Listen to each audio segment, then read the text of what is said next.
नमस्कार, मैं हूं विकास सुखीजा और आप देख रहे हैं अब तक टाइम। दोस्तों, आपको बता दें, करनाल की रोड धर्मशाला के अंदर आज अखिल भारतीय रोड समाज आरक्षण संघर्ष समिति ने एक प्रेस वार्ता का आयोजन किया है। दो बड़े मुद्दे हैं, एक तो आरक्षण का और दूसरा मुद्दा है आने वाले चुनावों को लेकर टिकटार्थी बनने का, टिकटें लेने का। और खास तौर पर आपको बताएंगे आज हम कि रोड समाज जो है वो हरियाणा की 90 सीटों में से कितनी सीटों के ऊपर अपना वर्चस्व रखता है, कितना डेंट मार सकता है, ये बात जरूर खोलेंगे। और साथ में ये बताएंगे कि आखिरकार रोड समाज हरियाणा की 90 सीटों में से कितनी सीटों पर अपनी दावेदारी करने का प्रयास करता है। लोकसभा की सीट मांग रहे हैं, आरक्षण का जो बड़ा मुद्दा है उसके लिए मेरे साथ जुड़ने वाले हैं इंजीनियर कलीराम मोहाना, और इनसे बात करेंगे कि आज की प्रेस वार्ता में आखिरकार क्या मुद्दे हैं, क्या कहना चाहेंगे। कलीराम जी नमस्कार जी। रोड समाज हरियाणा में 1% है और हमारा राजनीतिक सफर जो है ना पूरा नहीं मिला हमारे को। तो हमारे को राजनीतिक जो आपको अधिकार यानी कि कोटा मिलना चाहिए था, पूरा नहीं मिला। हाँ जी। 1990 में गुरनाम सिंह योग ने रोड समाज को आरक्षण दे दिया था, लेकिन भजनलाल ने फिर काट दिया वो। उसके बाद 2010 से हम ट्राई कर रहे हैं आरक्षण लेने के लिए। कांग्रेस सरकार में भी हम गए, हुड्डा साहब से मिले, देवेंद्र हुड्डा से मिले, हमारे को आरक्षण मिलना चाहिए, लेकिन कोई सुनाई नहीं हुई। इसलिए 1200 एकड़ जमीन हमने सरकार को दे रखी है। कल्पना चावला मेडिकल कॉलेज को दे रखी है, हॉर्टिकल्चर अंजनथली को दे रखी है, और मुंदड़ी में संस्कृत विश्वविद्यालय को दी है, कुरुक्षेत्र में आयुष विश्वविद्यालय को दी है। इसलिए हमारे समाज को राजनीति में भी हिस्सा मिलना चाहिए, जो कि हम उससे वंचित हैं। हमारा समाज जो भी हमारे को टिकट देगा, जो पर लिखी है बैनर पे, हम उसी पार्टी का समर्थन करेंगे। तो ये सब जो ये टिकटें मांग रहे हैं आप, आरक्षण आपको मिल नहीं रहा, आगे एक और मांग रख दी टिकटों की, क्या लगता है आपको, कैसे आप लोग मैनेज कर पाएंगे? सर, बगैर राजनीति के हमारा नुमाइंदा वहाँ होगा तो वो आवाज़ उठाएगा। उसका कारण यही है कि हमारे को नहीं मिला, तो विधानसभा में और संसद में हमारा कोई आदमी आवाज़ उठाएगा तो हमारे को मिल जाता। ये राजनीति पावर चाहिए ना, हर चीज़ में राजनीति चल रही है। इसलिए रोड समाज हमेशा से बहुत नाम रोशन किया है। कोल में और मीण में हमारे प्लेयरों ने कैप्टन 20 साल रहे हैं, मेडल लिए हैं। मनोज कुमार मेडल लेके आया, नीरज चोपड़ा ओलंपिक का मेडल लेके आया। इसलिए हम सरकार के और देश के लिए कार्य कर रहे हैं, तो हमारे समाज को उतना हक भी मिलना चाहिए। और नौजवान हमारे विदेशों में भाग रहे हैं, अगर यहाँ रोजगार मिलता क्यों जाते हो बाहर? कोई डंकी में जा रहा है, 20 लाख कोई 50 लाख तक जा रहे हैं, कोई मर भी जाता है। अगर यहाँ रोजगार मिलता हम क्यों जाते बाहर? इसलिए हमारे को आरक्षण मिलना जरूरी है। और आरक्षण हमारे को मिलता 1990 से हमारे सैकड़ों अफसर होंगे जो कि हमारे को काट दिया गया है। हमारी आबादी कम है, माइनॉरिटी में हम, इसलिए हमारे को बीसीबी में आरक्षण चाहिए ही चाहिए। तो माइनॉरिटी में लेके जाना चाहिए। हाँ, माइनॉरिटी का भी चलेगा जी। मैं दुरुस्त करता हूँ इस बात को। जी मैं बात करता हूँ। राजेंद्र जी मेरे साथ जुड़ने वाले हैं, उनसे भी बात करेंगे। राजेंद्र जी क्या कहते हैं? आपने बात करी, कलीराम जी ने बात करी माइनॉरिटी की, मैं इनके बयान को दुरुस्त करता हूँ। भाई, जो माइनॉरिटी होती है किसी भी स्टेट में या सेंटर में, वो धर्म के बेस पर होती है। यहाँ से माइनॉरिटी कमीशन का चेयरमैन सरदार जी जो कांग्रेस में है, त्रिलोचन जी, उनको बनाया गया था। माइनॉरिटी में हिंदुओं को छोड़ के सभी आते हैं। हम माइनॉरिटी है जो वो उसका डिसीजन धर्म के बेस पर होता है। कोई भी हिंदू, चाहे उसकी 10 वोट हो, चाहे उसकी 10,000 वोट हो, चाहे उसकी 10 लाख वोट हो, वो माइनॉरिटी में नहीं आ सकता। मुसलमानों की जो जनसंख्या वो 18% है, उसके बावजूद भी वो माइनॉरिटी का स्टेटस एंजॉय करते हैं। जहां तक रोड समाज है वो माइनॉरिटी में नहीं आ सकता, हम मेजोरिटी में है। धर्म का कॉन्स्टिट्यूशन का प्रियम्बल है, प्रोविजन है, उसके हिसाब से माइनॉरिटी में नहीं आ सकते। और रोड समाज पूरे देश की अगर बात करें, संख्या की बात करें, तब कितना आपका परसेंटेज बैठता है? हम हरियाणा में हमारा 3.5% है। हरियाणा में, और देश में हरियाणा की देश की आबादी का 3.5% है। अभी इंडिया के बारे में मैं कोई, मेरे पास एग्जैक्ट डाटा नहीं है। अच्छा जी, तो अभी आप हरियाणा से मांग कर रहे हैं या पूरे देश से? देखिए हरियाणा के अलावा जो हमारे पुश्तैनी गांव हैं वो उत्तराखंड में हैं और वो उत्तर प्रदेश में हैं, और दिल्ली एनसीआर और ट्राई सिटी चंडीगढ़ पंचकुला मोहाली में भी हमारे लोग हैं, और अपने कामों से तो दुनिया के हर कोने में रोड समाज के लोग फैले हुए हैं। जो पुश्तैनी गांव हैं वो हरियाणा, उत्तराखंड और अपना यूपी में है हमारे। तो बात करें उत्तराखंड, उत्तर प्रदेश और हरियाणा की टोटल आबादी कितने % है? देखिए हरियाणा की जो यहाँ आबादी है हमारी 25 लाख के करीब हमारी आबादी होगी हरियाणा में। और हमारी बेसिकली कोशिश ये है भाई, हमें अपना जो राजनीतिक हक है हमारा रोड समाज का, 1947 में देश आज़ाद हुआ। देश के हर समाज के, हर वर्ग के, हर धर्म के आदमी को सैकड़ों बार, कईयों को 5-7 बार लोकसभा और विधानसभा में प्रतिनिधित्व मिला, पर रोड समाज का कोई भी आदमी राज्यसभा और लोकसभा में नहीं पहुंच पाया। सरकारों ने हमारा शोषण किया है, चाहे वो कोई भी सरकार रही हो, केंद्र में रही हो, हरियाणा में रही हो, हमें अपना बनता राजनीतिक हक नहीं मिला। 1968 में हमारे 3 एमएलए थे और 1 एमएलसी था, 4 थे हमारे नुमाइंदे। तो उसके बाद से बड़ा एक राजनीतिक अवहेलना का शोषित और वंचित वर्ग हम बन के रह गए हैं।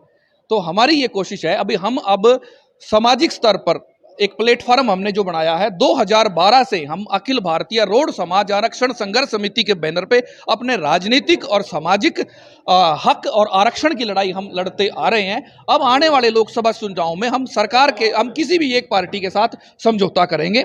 विधानसभा में क्या पता उसी पार्टी के साथ रहे, क्या दूसरी पार्टी के साथ रहे, इकट्ठा होता है तो एक ही पार्टी के साथ रहेगा।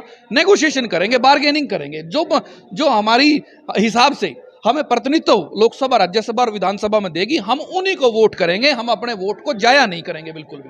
जितेंद्र जी, बात करें कि रोड समाज के जो है, एक तरह से बात की जाए, अगर हम बात करें वीरेंद्र मराठा की, एकता शक्ति वाले, जिन्होंने एकता शक्ति का गठन किया, आजकल वो शरद पवार वाली पार्टी में हैं, तो वो भी रोड समाज से हैं। क्या सब लोग पूरे के पूरे रोड बिरादरी जो है एक छत के नीचे, एक छतरी के नीचे क्यों नहीं आ सकती? क्या चक्कर है? फूड का कुछ है, कुछ फूड लगती है? देखिए लोग पार्टियों में हैं, राजनीतिक पार्टियों के लोग कभी एक प्लेटफॉर्म पे इकट्ठा नहीं हो सकते। ये हमने एक सामाजिक प्लेटफॉर्म है, संघर्ष का एक ग्राउंड एक तैयार करेंगे हम, और सभी पार्टियों के भाइयों की, हम जो भी हमारे समाज का लीडर किसी भी पार्टी में जो टिकट लेने का इच्छुक है, हम उनकी मदद करेंगे, हम उनकी सिफारिश करेंगे। इस सारे आंदोलन में, संघर्ष में जो हमारा साथ देगा, हम उन आदमियों की टिकट में भी सिफारिश करेंगे। अभी आने वाला चुनाव रोड महासभा का है, जो फर्म एंड सोसाइटी एक्ट के तहत होता है। जो हमारे लोग हमारा साथ देंगे, हम उनको डेलीगेट और जो कमेटी है उसका वो चुनाव लड़ते हैं तो उनकी मदद करेंगे हम। अगर बात करें हरियाणा विधानसभा में, आज की बात करें तो 90 सीटों में कितने एमएलए रोड समाज से हैं? अभी एक बीजेपी से है, घरोंडा से हरविंदर कल्याण, एक हमारा आजाद है, 2 हमारे विधायक हैं यहाँ से। एक विधायक हमारे मंत्री थे उत्तराखंड में, स्वामी यतीश्वरानंद जी, अभी इस बार पिछली बार हरीश रावत को हराया था, इस बार हरीश रावत की बेटी से वो हार गए। तो क्या लगता है आपको, अब 4 सीटें मांग रहे हैं आप हरियाणा अब से? हम हरियाणा में 4 सीटें, और हरियाणा से ही 1 लोकसभा और 1 राज्यसभा। तो बात करें रोड समाज के जो वोट बैंक है यहाँ पर, हरियाणा की बात करें, देखिए आपके पास ना तो उत्तराखंड के डाटे हैं, ना उत्तर प्रदेश के डाटे हैं, हरियाणा की बात कर लेते हैं। तो हरियाणा का डाटा क्या है? आपको क्या लगता है ऐसी कौन कौन सी सीटें हैं जिसके ऊपर बड़ा डेंट लगने वाला है? वो क्या हो सकता है? कौन कौन सी सीटें हो सकती है? देखिए हमारी 2 सीटें हमारे समाज की रिजर्व सीटें हैं, इसराना पानीपत जिले में और नीलोखेड़ी करनाल जिले में, जहां हमारा समाज डिसाइड करता है। नीलोखेड़ी जैसी सीट पे 65,000 तक वोट है हमारी पूंडरी सीट है, असंध सीट है, घरौंडा सीट है, थानेसर सीट है, करनाल सीट है, सफीदों सीट है, सफीदों से कलीराम पटवारी जी विधायक रहे हैं, गोहाना में भी हमारी वोट हैं, हमारी बड़ौदा में हमारी वोट है, पेवा में हमारी वोट है, लाडवा में हमारी वोट है, और कैथल में हमारी वोट है, और भी कई विधानसभाओं में हमारी जो 3 लोकसभाओं में हमारी वोट है। आपको क्या लगता है निर्णायक स्थिति में है हमारा वोट बैंक? बिल्कुल निर्णायक स्थिति में है, लड़ेंगे और जीतेंगे। देखिए हमारा तो, हम ये जो लड़ेंगे वो किसान आंदोलन की तर्ज पर संघर्ष की लड़ाई लड़ेंगे। हमें हमारे साथ राजनीतिक भेदभाव करने वाले जो नेता हैं, जो हमें हमारा बनता हक नहीं दे रहे, वो हमारी जमीनों में से जो हाईवे निकल रहे हैं उन पे चलने नहीं देंगे हम उन लोगों को। तो कोई बड़ा अधिवेशन करने वाले की कोई तैयारी या कोई अधिवेशन कर सकते हैं बिल्कुल पूरे समाज का? पूरे 18 तारीख को कुरुक्षेत्र में सुबह 10 बजे रविवार को परसों एक प्रोग्राम है। उसके बाद 25 तारीख को एक प्रोग्राम करनाल में। तो बड़े स्तर पर गांव में घूमेंगे, लोगों को जागरूक करेंगे, लोगों को बताएंगे और मजबूती से लड़ेंगे। मेरा तो ये मानना है अब सूरजमुखी की जो लड़ाई थी, 4,000 रुपए के हिसाब से सूरजमुखी को लूटा जा रहा था, 2400 रुपए कम मिल रहे थे जबकि रेट 6400 रुपए है। फिर भावांतर योजना आई, फिर 4,000 प्लस 1,000 भावांतर का 5,000 हुआ, 1400 रुपए क्विंटल, 14 रुपए किलो, फिर भी कम मिला। बीजेपी में किसान परिवारों के बच्चे नहीं है क्या? किसान परिवारों के लोग नहीं रहे क्या कभी बीजेपी में? मैं तो मतलब एक हैरत की बात मानता हूं, कोई भी भाजपा से संबंधित आदमी ये नहीं बोला भी किसान की फसल को लूटा जा रहा है। प्रधानमंत्री ने 6400 रुपए एमएसपी दे रखी है, तो मुख्यमंत्री 6400 रुपए क्यों नहीं देते? चलिए, इस पे तो मामला सॉर्ट आउट हुआ आपका, लेकिन जिस विषय पे हम लोग बात कर रहे हैं, विषय से भटकेंगे। विषय मैं ये कहना चाहता हूं, राजनीतिक हक जो लोग हैं, लोग उन पे भरोसा नहीं करते, वो हक दिलवाने में सक्षम नहीं रहते। जिस तरीके से सूरजमुखी का एग्जाम्पल दिया, हम सामाजिक आंदोलन एक छेड़ेंगे। जिस तरीके से किसान आंदोलन एक सामाजिक आंदोलन चला, कैमला में इतना बड़ा प्रदर्शन हुआ और बबली जो पंचायत मंत्री है उसने कहा भाई अंडरवियर भी हमें बुलेट प्रूफ लोहे के बनवाने पड़ेंगे। पंजाब में एक विधायक को बिल्कुल पूरे तरीके से नंगा कर दिया गया। तो लड़ाई हम संघर्ष की लड़ेंगे और हक अधिकार अपने लेकर रहेंगे। जो पार्टी हमें टिकट नहीं देती उसका बहिष्कार करेंगे, और जो पार्टी आनाकानी करेगी, मिलने से बात नहीं करेगी, उसके पार्टी के दफ्तरों को हम ताला लगाएंगे। तो आप जिस तरह से वीरेंद्र मराठा ने अपनी पार्टी बनाई थी, सब लोग एक झंडे के नीचे क्यों नहीं आते? क्या कारण क्या है? देखिए, सभी को एक झंडे के नीचे लाने के लिए एक सामाजिक प्लेटफॉर्म चाहिए। हम 2012 से प्रयासरत हैं, पर अब युद्ध स्तर पर हम समाज के सभी लोगों को, उत्तराखंड और यूपी के लोगों को भी, पूरे देश के और दुनिया के रोड समाज को इकट्ठा करेंगे और लड़ाई लड़ने के लिए हम उनको प्रेरित करेंगे। जिस तरीके से अब मैं समाज का आरक्षण, हमारी संघर्ष समिति, इसकी बात कर लेता हूं। अभी यूपीएससी 2022 का रिजल्ट आया है 2023 में। 1022 बच्चे यूपीएससी में सिलेक्ट हुए हैं, आईएएस, आईपीएस, आईएफएस और central services group A, group B. तो सभी को मैं बधाई देता हूं, उनके परिवारों को मैं शुभकामनाएं देता हूं और अपने समाज को यह बताना चाहता हूं, 1022 में से रोड समाज का कोई भी बच्चा इसमें कामयाब नहीं हुआ। तो समाज को जागना चाहिए। एक भी बच्चा नहीं हुआ? एक भी बच्चा नहीं हुआ। जो क्या कारण? मुख्य कारण जो ये है, हमारे समाज को हरियाणा में और केंद्र में रिजर्वेशन नहीं है।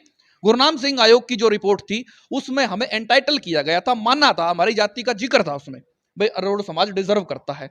गुरनाम सिंह रिपोर्ट की आयोग की रिपोर्ट को खू खाते में डाल दिया गया और हमारे अवहेलना करी गई और हमें एक राजनीतिक षड्यंत्र के तहत आरक्षण से दूर रखा गया। आज अगर हम ओबीसी कैटेगरी में होते तो हमारे 76 जो 72 हमारे बालक हैं, बच्चे हैं, जो 72 सिर्फ इसी वजह से क्वालिफाई नहीं कर पाए, 1 से 5 नंबर का डिफरेंस है, वो प्री नहीं क्वालिफाई कर पाए। 17 बच्चे मेंस नहीं क्वालिफाई कर पाए, 9 बच्चे फाइनल लिस्ट में नहीं आ पाए। तो सारा मैंने आंकड़ा प्रिपेयर किया है, यूपीएससी की वेबसाइट पे ये सारी चीजें दी गई है। अगर आरक्षण 49.5% आरक्षण है, 49.5% में ओबीसी का 27 है, एससी का 15 है, एसटी का 17.5 है और 50% ओपन सीटें हैं। इसमें तो हमारी 516 बननी चाहिए थी 1022 के हिसाब से, तो पर जनरल कैटेगरी को 434 मिली हैं। जो 82 सीटें हैं, वो जो रिजर्व कैटेगरी के लोग हैं वो मेरिट में नंबर उनके ज्यादा है और सीट पे वो सिलेक्ट हुए, जनरल की सीट पे सिलेक्ट हुए। तो ये सारा जनरल के हिस्से की जो सीटें थी उस पे डाका डाला। मैं वो प्रोविजन ऐसा बना दिया है सरकार ने, रिजर्व कैटेगरी के जनरल का हक मारा जा रहा है। जर्नल की सीटों पे, 82 सीटों पे रिजर्व कैटेगरी के बच्चों को नौकरी मिली है। तो आपको लगता नहीं जनरल कैटेगरी को ही इसके लिए भी कोई आवाज उठनी चाहिए? देखिए, संविधान में संशोधन होना चाहिए, रिव्यू पिटीशन इसमें डली हुई हैं, उन पे निर्णय आना चाहिए। और एक इसमें यूपीएससी में बेसिकली जो है, काडर में तो 100% रिजर्वेशन का खेल है। काडर में इसमें क्या होता है, एक जैसे रोस्टर होता है, एक इनसाइडर और आउटसाइडर। सपोज करो हरियाणा का बच्चा कोई इंडिया में टॉप कर जाता है और 3 जो सीट है, टोटल 10 सीट हरियाणा की हैं, 3 सीटें जो हैं वो इनसाइडर के लिए हैं और 7 सीटें आउटसाइडर के लिए। कई बार ऐसा होता है भाई जनरल कैटेगरी की 1 सीट भी नहीं होती, जिसने देश में टॉप किया है तो वो हरियाणा काडर उसको नहीं मिलेगा।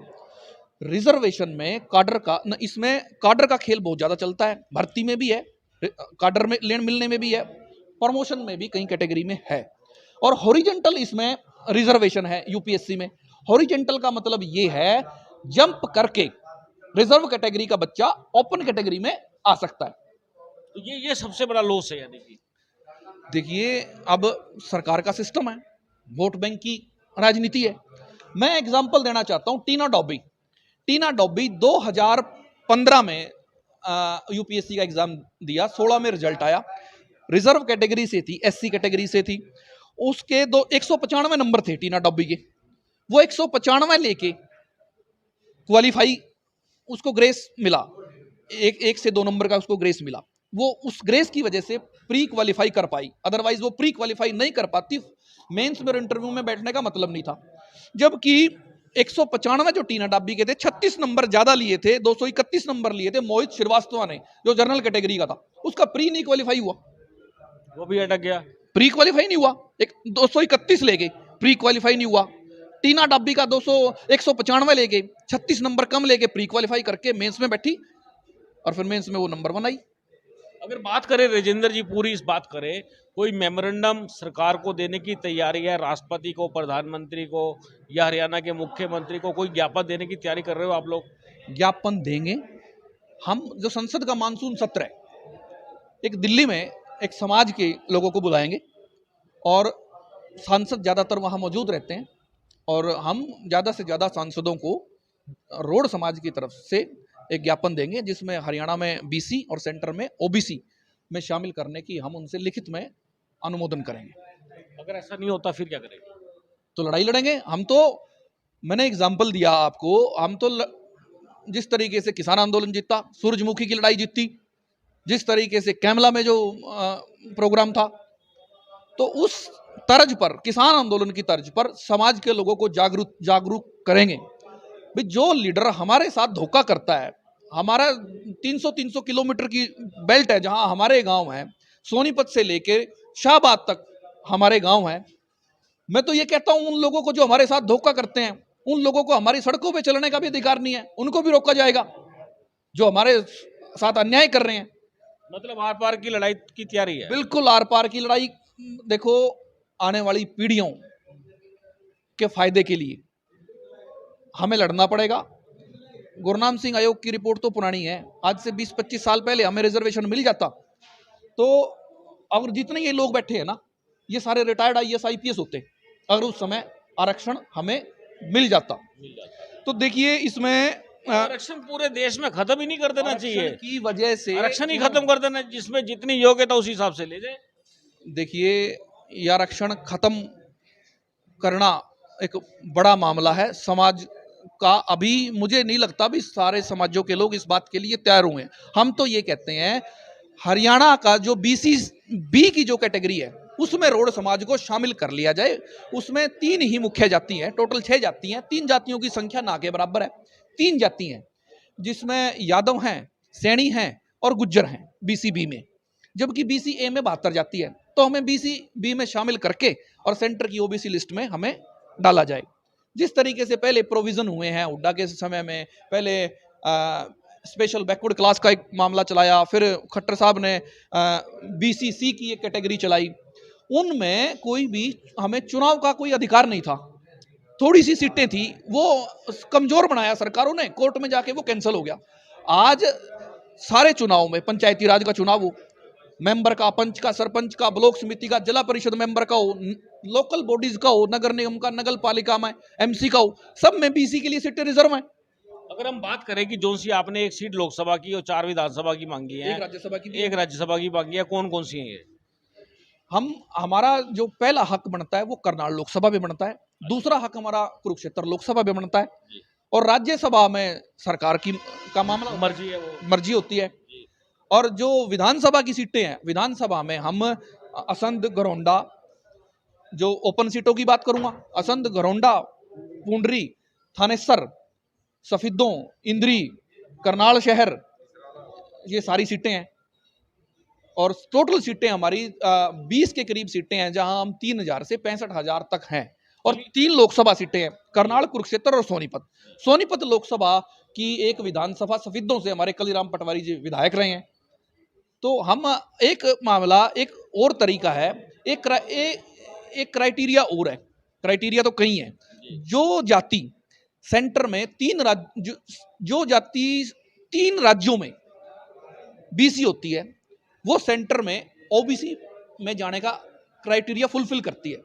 रोड समाज यूपी में और उत्तराखंड में बीसी में है। अगर हम हरियाणा वाले संघर्ष करें तो पूरे देश का रोड समाज इकट्ठा सेंटर में ओबीसी लिस्ट में क्वालिफाई कर जाएगा, क्योंकि हमारा तीसरी स्टेट में अगर हमें यहाँ मिल जाता है तो। चलिए, हम भी चाहेंगे संघर्ष करो, आगे बढ़ो। आपने मुझसे बात की, बहुत धन्यवाद है।